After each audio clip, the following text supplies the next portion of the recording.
All right, welcome back. First Charged Up is now officially over in an official capacity, and man, the championship did not disappoint. We saw upsets across all divisions, and tonight we have a guest from the World Championship Alliance here with us. We'll be taking a deep dive into each of our championship experiences, discussions on 1323 and the future of West Coast products, and what we thought of the new Einstein format. All of this and more coming up on this edition of Charged Up FRC Roundup. This video on First Updates Now is made possible by viewers like you and also the following sponsors.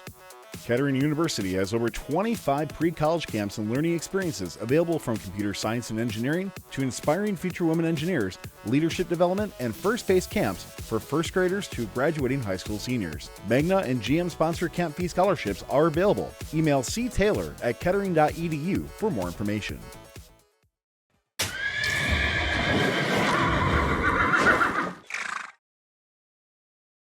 All right, welcome to the show. If you've not caught our show previously, FRC Roundup is where we take a look at what topics currently happening in FRC, highlight some discussion points about events that may have happened, strategy, or anything that correlates with FRC.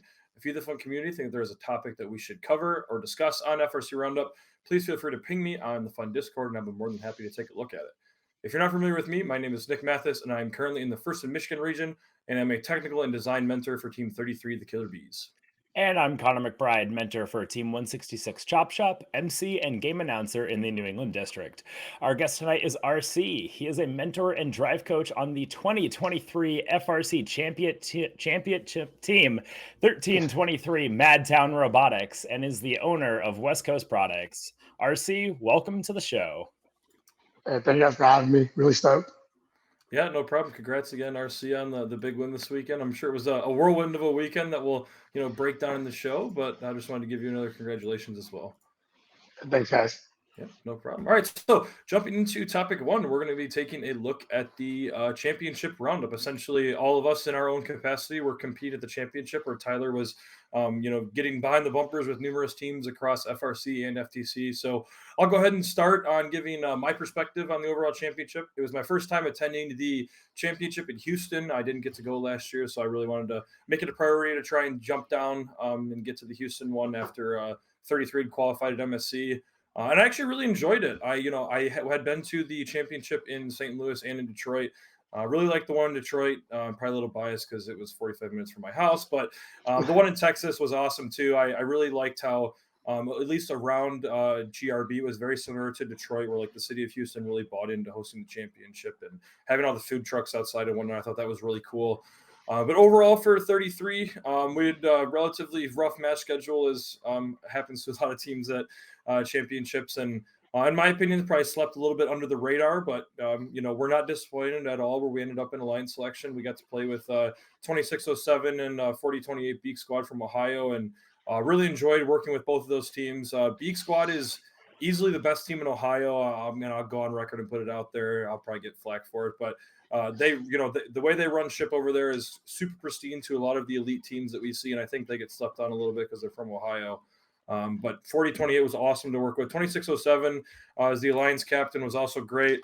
We put a great alliance together and thought we gelled really well. I think one thing that is underrated in the new format, and I guess not necessarily the new format because it's always been this way, at least for the first round, but because we were the 3 seed, we were the last match of the first round. So we got 3 matches of extra time to really outline the flow and whatnot and how we wanted to run things in the matches. I think that's what attributed to our high match scores. We were averaging the highest match scores in the division with putting up over 200 almost every match. So really enjoyed. Unfortunately, fell a little bit short. Won finals 1, lost finals 2 and 3 on Archimedes. But overall, I had a great experience. Was happy for our kids and, just had a really good time, especially, getting to meet people like Corsetto and RC in person. I usually haven't got to meet some of those guys. So it was nice to finally meet some of you guys in person. But Connor, we'll go ahead and start with you next.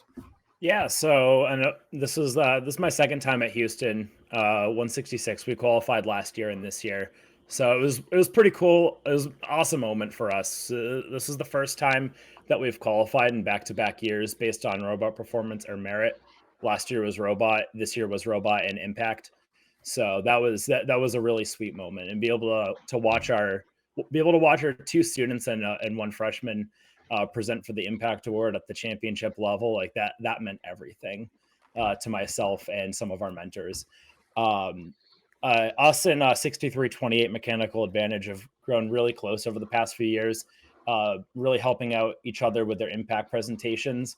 So we made it a priority this year that when the impact team would walk out of the presentation room, to always be there and congratulate them on their presentation. So that was always a really nice, sweet moment. We had a rough schedule as well. We ended up going 5-5. We had some awful some mishaps. Robot failed to load code in one match, so we had to pull it off. Another one, we did the biggest rookie mistake of my first career, forgetting to strap the battery down.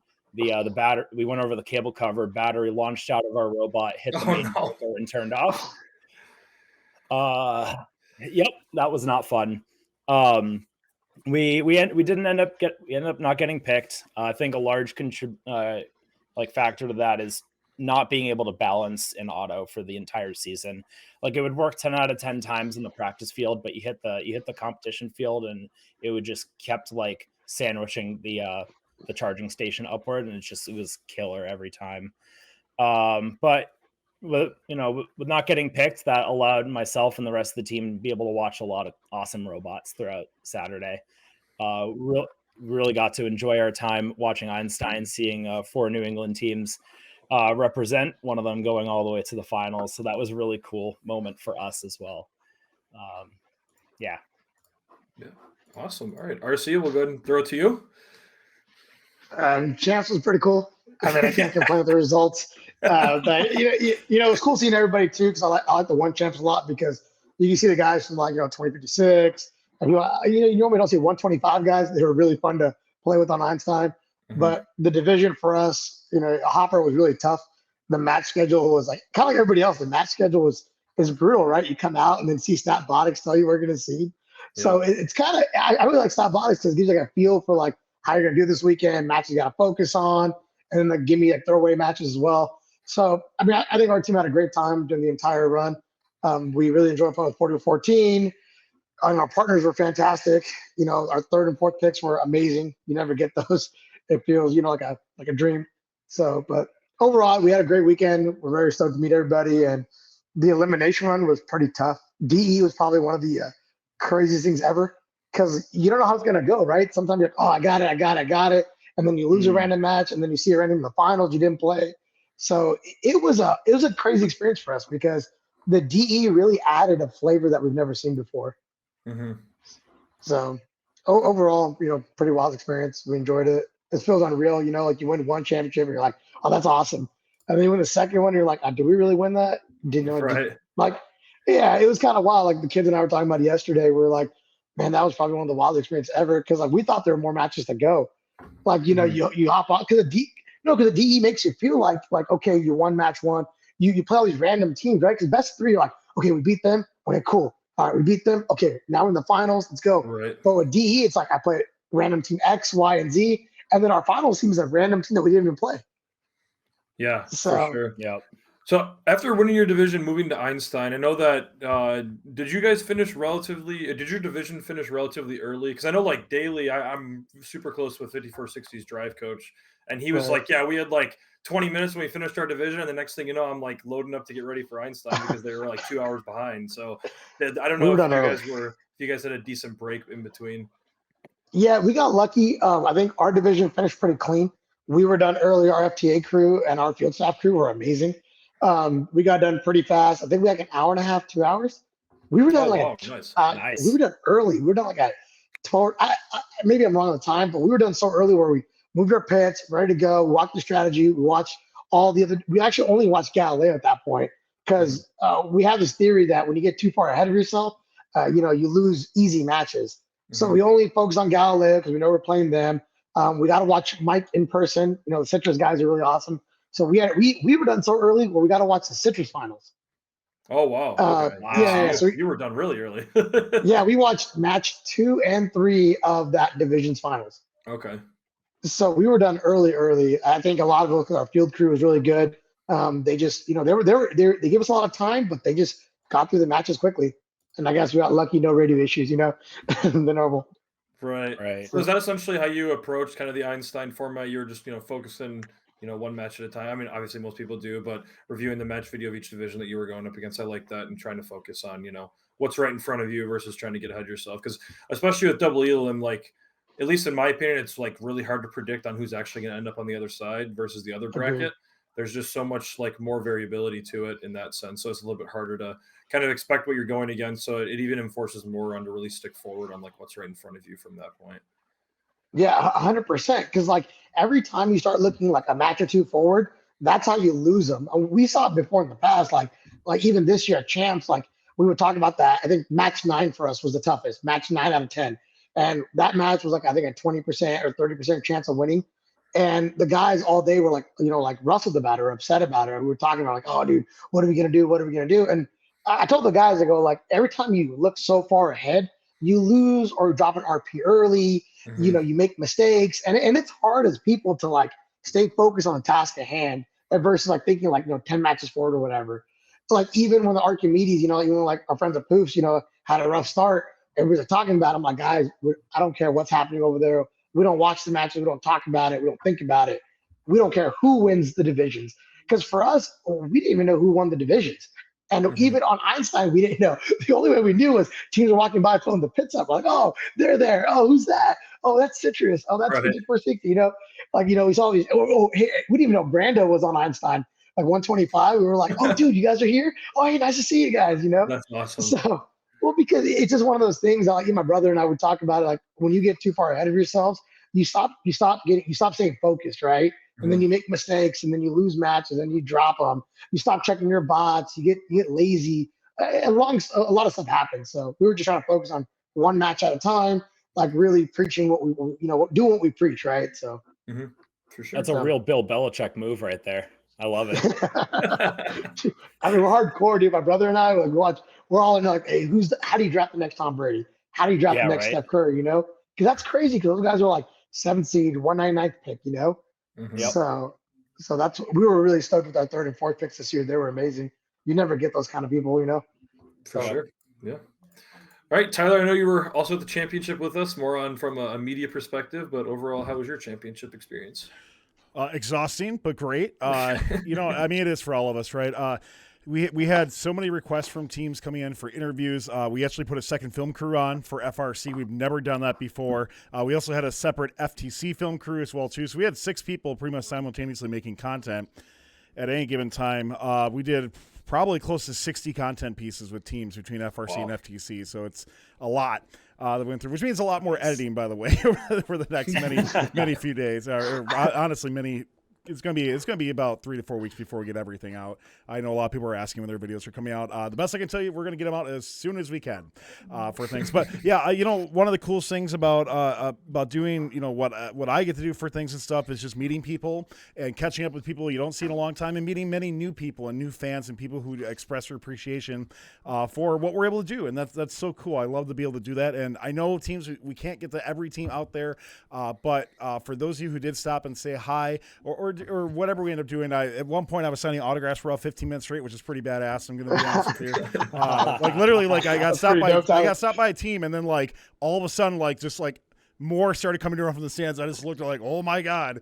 I mean, those sort of things are really cool. We got the stream Karthik's seminar on Wednesday as well too. That was an interesting challenge in itself, but Karthik rocked it. We were able to get stuff out. He had a huge crowd. We had to I mean, about 200 people couldn't come in because it was so busy. So like that was awesome. So the fact that we're able to stream it and get that out there the best we could, so those people could at least watch, was great. But he drew an awesome crowd, and big props to Karthik for having an awesome seminar with that as well. I just want to give a big shout out to all the people who did help in film crew. I love you all, and thank you so much for your efforts to get stuff out.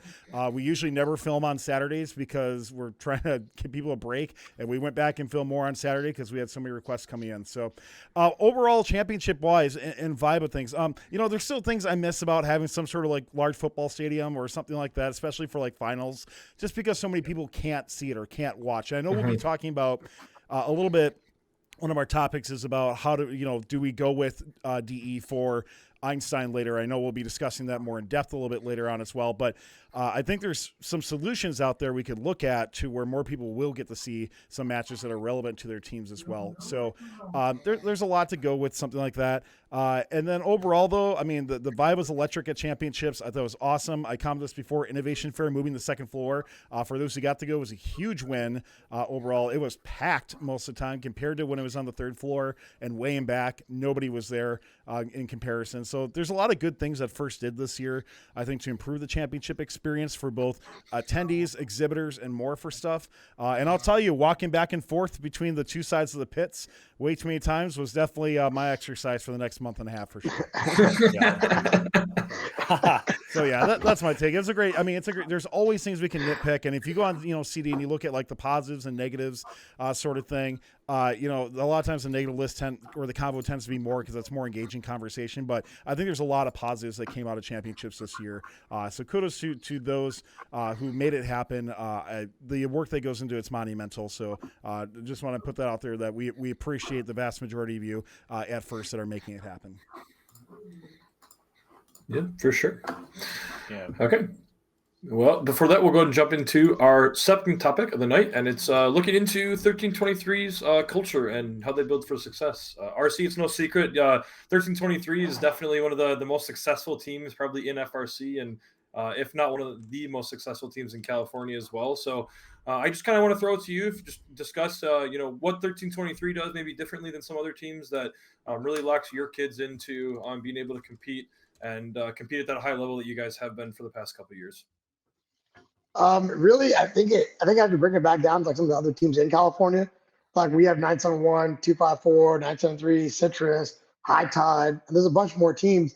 So like to compete well in California, it's tough because you have to do so much more to be on the same plane as some of these guys, right? I remember back in 2016, 2017, we were not nearly as good as some of these guys, and we're still barely on par with these guys.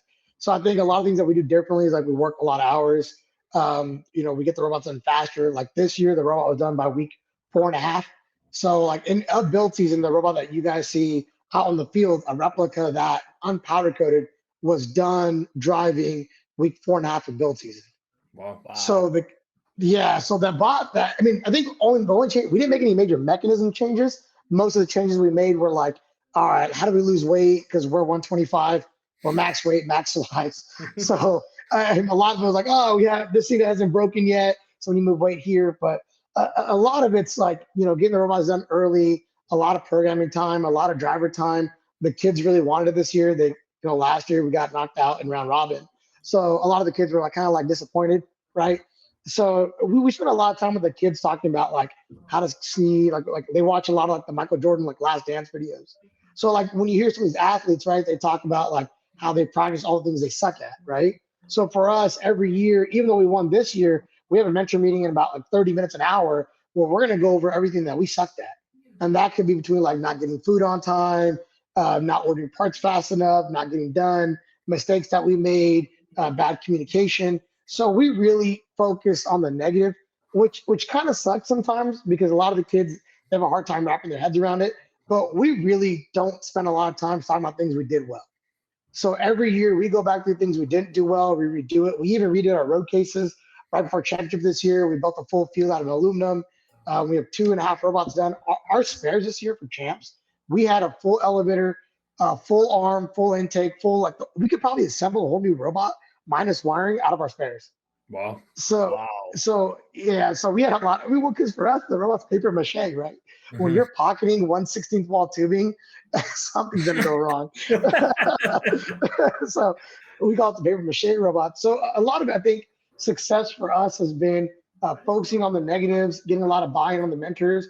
When I first started mentoring in 2010, we only had one mentor, it was me. So I was the glorified babysitter back then. Now we have 8 to 9 engineering mentors and like 3 to 4 people on staff at the school site.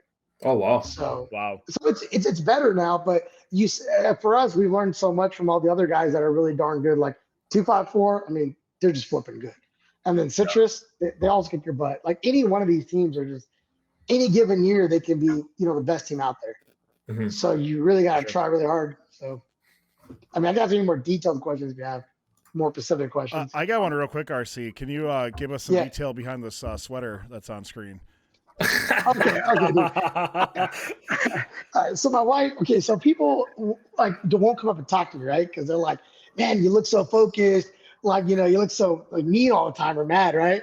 And I'm just really competitive. I hate losing. So my wife's like, hey, I think you should wear this sweater. And I'm like, honey, I hate that sweater. It's ugly. and she goes, hey, I think it makes you look more personable. Like people come talk to you, like, and it's good for your shoulders, have like a little like seam in the back so you stop slouching because you look like an old man. So I'm like, okay, wife, I'll start wearing it. So I wore it the first event, and then Adam Hurd has been trolling me by sending me these like clipped out dad bod pictures. So I'm like, so for a week, so you know what? I'm like, I'll wear it. And the kids are like, RC, you gotta wear the sweater. We like the look. And I'm like, do you really like the look, or do you like trolling me? So the kids have been liking the look, and my wife's been like, hey, I think you look better on TV. Like, so I just started wearing it.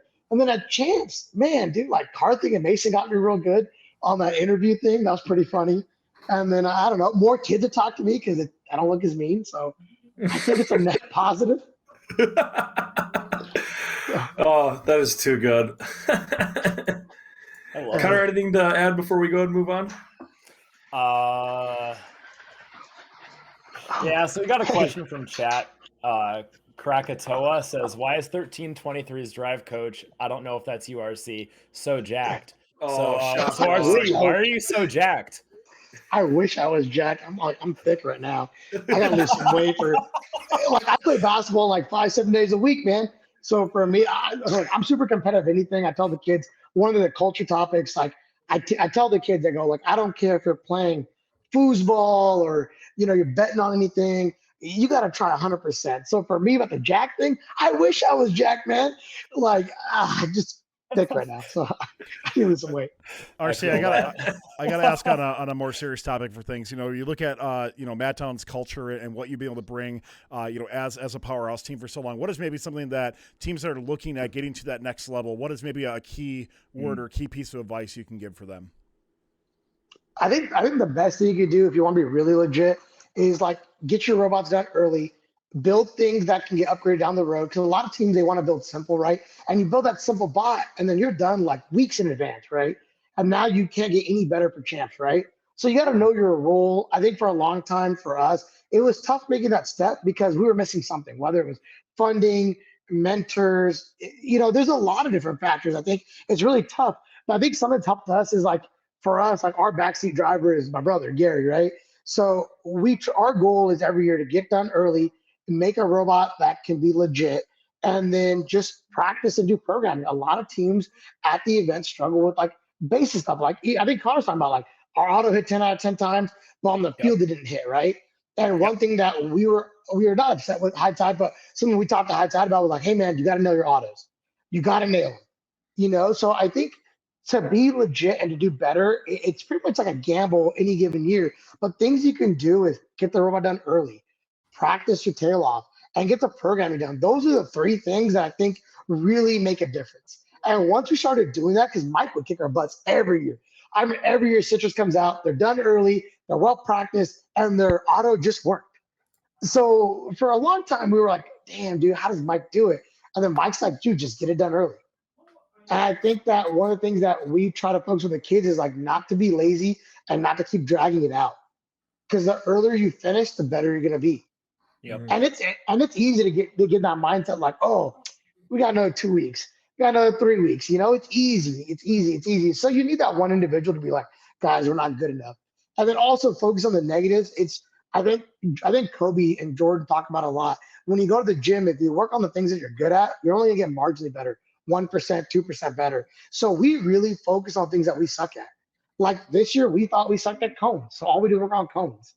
And then we worked on like the shelf game. We weren't as good. There's teams that are way better than at that. We thought we were good at cubes, but miserable at cones. So realistically, one of the major advice I got for everybody is like work on things you're not good at and be okay with the fact that you're not good with it. Because a lot of people like hearing that, oh, I'm good at X, I'm good at Y, but that doesn't make you any better. Maybe 1%, 2%. So and that's what the poofs do a lot. They're so good at optimizing, min-maxing all their stuff. It's ridiculous. For sure. I love that answer. Love it.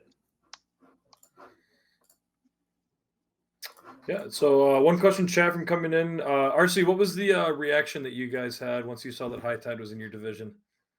Dude, we were stoked. The High Tide guys are amazing. We thought they were because like I talk about all the time. There was only one team, so we played the role of the bump side and doing all the dirty work, right? Doing the harder auto, scoring less pieces, all that stuff. We had a chance to practice High Tide in 696. Thank you, 696, for letting us practice with you guys. Really appreciate it. But we got like 20, 30 matches in, and we played the bump side role. And in practice, High Tide was doing 15 objects, and we were only doing 9 to 10. And it was tough for our kids to play that role of not be on the clear side, not scoring more objects. And the reason why is High Tide just so darn good. Like they're so fast. Like, if it wasn't for them, we probably wouldn't have won championships this year, along with our third and fourth pick. Like High Tide really made our alliance click. So for sure. One other question coming from chat, Enger166. Do you have any advice for match strategy and scouting data analysis? Okay, Trevor. Match strategy, pretty much collect your data, do a 3v3 sheet, do the min-max, use that box a little bit, but make sure that you go realistically if you're going to win or lose the match, and optimize to everybody's strengths. This year, we made sure to prioritize the other two bots and then us. We would do whatever role it took to make the alliance better. For sure. All right. One last question before we move to our next topic. What is the typical work days and hours you guys have during build season? Oh, they're crazy. Work every day. Bottom line, we tell the kids I'd rather work 2 hours every day than put like an all-nighter on Saturday, Sunday. So we try to get done early. We get the stuff built, and then you can kind of coast. A lot of the kids love being there. We don't make it mandatory. The kids purposely show up. A lot of the kids, towards champs, the kids are going like 4 or 5 o'clock at the warehouse till about midnight. So, we tell the kids, like, look, we'll show up as much as you want to show up. And most time there's always kids there. Whether there's 1, 2 kids, 3 kids. One thing I hated when I was a student, we would close up shop at like 5, 6 o'clock. I'd be at home bored out of my mind, and it sucks. So we tell the kids that between the 8 of us mentors, someone will open the shop. Whether it's the warehouse or it's a school shop, someone will be there. And the kids are mostly always there. Sometimes Sundays, Saturdays. I mean, I'm not going to lie to you guys. We go 7 days a week only because the kids like being there. They're like, what else am I going to do at home? And the kids tell me, like, and we talk about it all the time. Like, I tell the kids, like, you want to end the season, know that you give 100% effort. You didn't leave anything on the table. So if we go to champs and we got our butts kicked, so be it. We got our butts kicked. But I like knowing when we walk out that we did everything we could. Yep, for sure. All right, so going to jump into our next topic of the night, we're going to be looking at the new Einstein format. In the previous years, it's been looking at overall, it has been the round robin the past couple of years, and then with the move to the double elim for the actual bracket, they had moved it to Einstein with adding the 2 extra divisions of champs. Relatively want to be quick with this topic, but I did want to hit on it. I think for the most part, I actually really like the double elim for Einstein. I think there's got to be a way in the future in which we seed the divisions coming out of the actual playoff rounds, whether that's like, for example, I probably would have used like average match score in the playoff round to actually seed the divisions. I think that makes it a little bit more competitive instead of just saying, Galileo's paying Hopper right off the bat and, Archimedes is playing whoever they played in that for. I think that would be a good addition to it. But overall, I think this is where double elim thrives is in situations like this, because then you don't get, like the 2 best divisions playing each other first round because it was random and then one of them doesn't make it. I think double elim helps with that situation. But Connor, we'll start with you and then throw it to RC to round us out. I loved when it was round robin. It's a lot harder to do it now with 8 fields. That makes way too many matches to do a round robin. I liked it because it was like that prestige of because that was the only round robin during the official competition season that you would see. We all already know my stance on double limbs. I hate it. Blah blah blah blah blah. But yeah, I like your approach, Nick, with the like the average match score, kind of seed everything by that, because you could probably get the best 2 teams to face, or best 2 alliances to face up in that first round, and then just bam, just send them straight down to the shadow realm. Like that could be too. Yeah. That's what we call it too. Yeah, the lower bracket sucks, man. It's a grind. Yep. But RC, you obviously competed double Elim on Einstein. What were your overall thoughts with it compared to competing in the round robin? I went with Connor. I hate it, but I think it's amazing for spectators. I just wish they would seed them, 1 through 8. It'd be great if the top seeds. I think end of the day, I just want the best teams to play on Einstein. So I would prefer whatever format that we pick. It allows the best teams to face off in the finals. I don't care what it is. I just want the best team to play. That's bottom line for me. So round robin is a good way to doing it. I think DE is good, but DE would be better if like this year Galileo's I think one of the top 4 seeds up there. It would be better if they didn't get sent to the Shadow Realm, like Connor said. That DE grind is ridiculous. Yeah, it's rough. I think spectators love it. I just think teams don't. I don't like it. I mean, but yeah, I hate it. It's definitely a from a standpoint perspective, it's way better. But Tyler, you had something to add before we go ahead and move on? Yeah, I guess real quick, I tried to think of some alternate. I really like Nick. I think you alluded to Alan Gregory also posted on Cheat.fi about doing the seeding in regards to Elims. I was trying to think of how we could go back to round robin if we wanted to, and I think the closest way we could do something like that would be to break up the 8 divisions into 2 pools, essentially, because in that way you're playing. If you have a pool of 4 and a pool of 4, I don't know how you make those pools, but that's essentially 6 matches for each, and then you play the finals. Now, here's one compelling reason to do that. You then could have all 4 of those or all 6 of those matches for those 4 teams played on one field and all 6 of those matches played on another. So you didn't have to worry about who was playing on what field when as a spectator sort of thing. So you know that if you're part of these 4 divisions, you're going to head over by and sit by these fields. If you're part of these 4 divisions, you're going to head over and sit by these fields. So at least you can watch, more people can watch the teams they want to in Einstein. That's the closest I can think of we can get to if we want to do like a round robin or something like that with a potential byproduct benefit.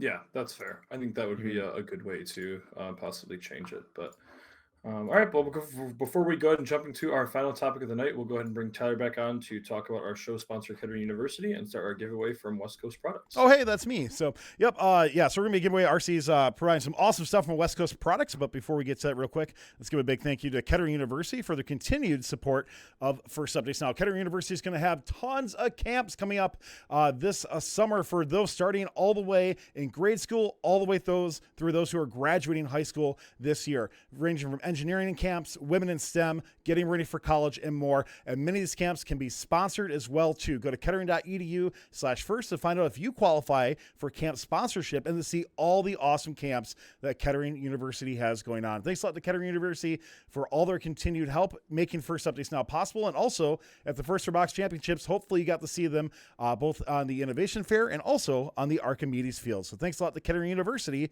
And let's go ahead and start our giveaway also from our friends at West Coast Products. So, RC, do you mind kind of just describing a little bit what we're giving away today?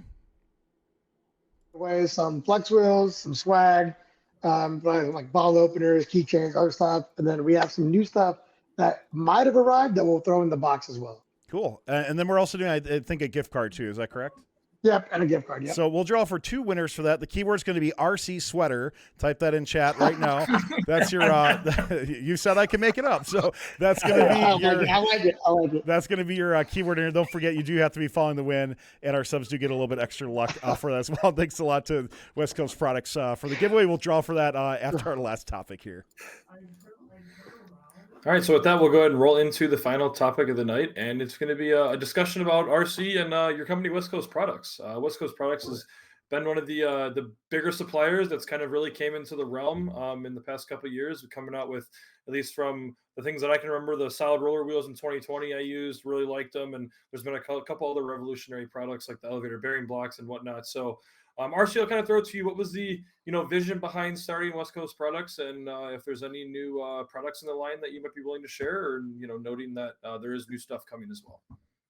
Yeah, we really started the business to make stuff that no one else made. It wasn't to really make money, to be honest with you guys.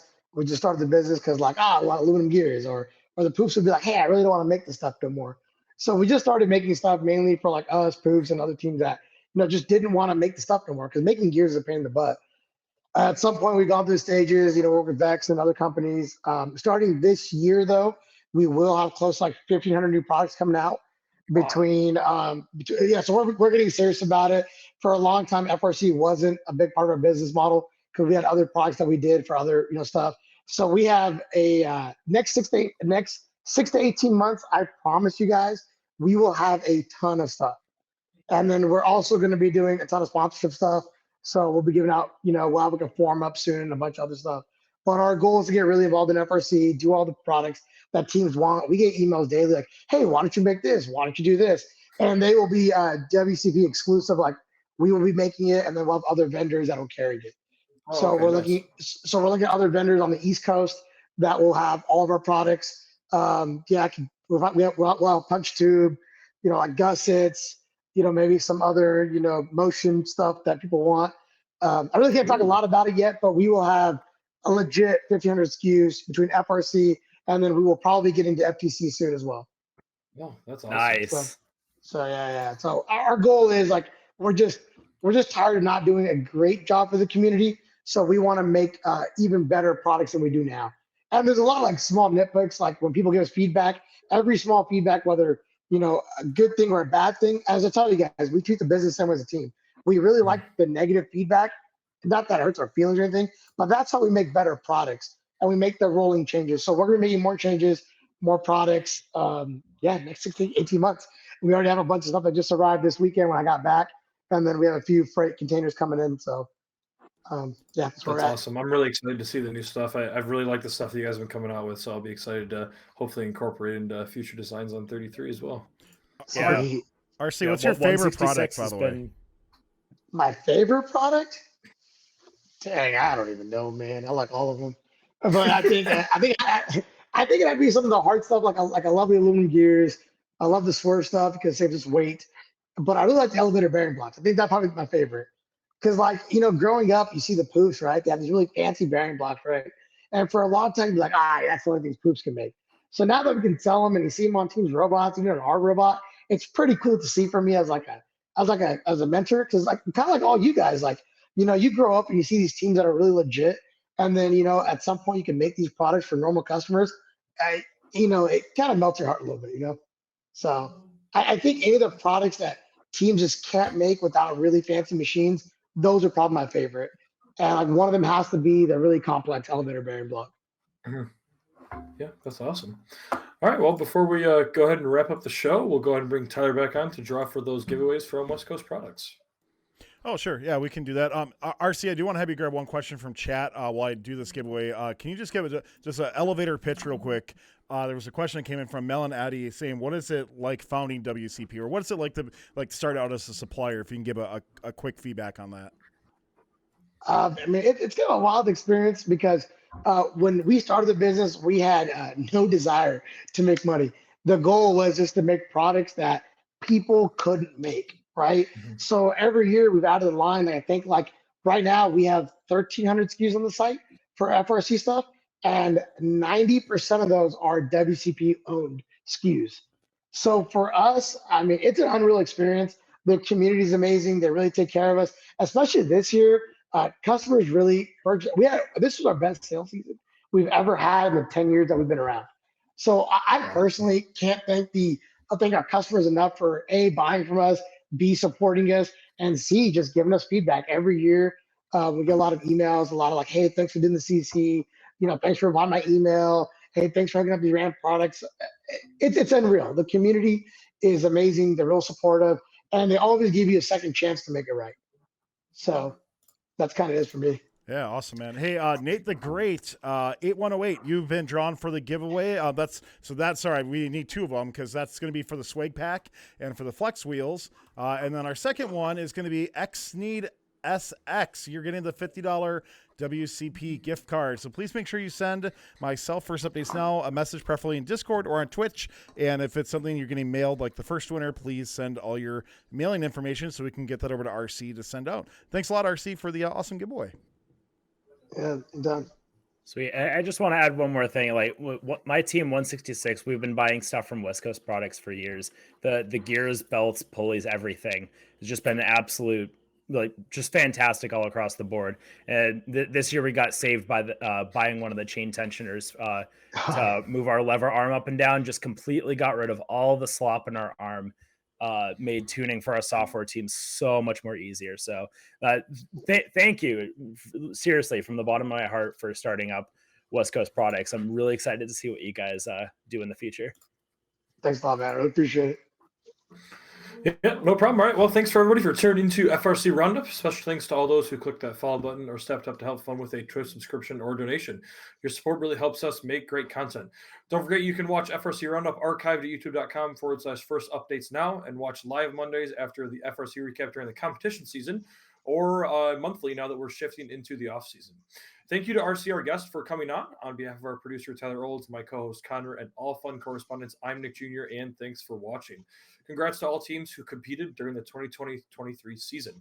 As stated, as the season comes to an end, this show is going to go back to its off-season state that we had previously, where we will have a show once a month, and it will more than likely, information will be coming out on that shortly. See you next month, same day, same time, where we take a look at what is going on with FRC Robotics on FRC Roundup. Thanks, everybody.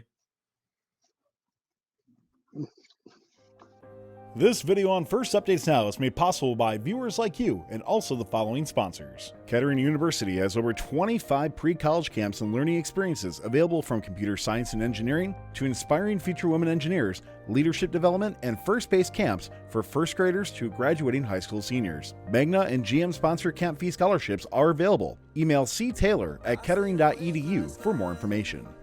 Don't forget to like, subscribe, and ring the bell to stay up to date on our new videos.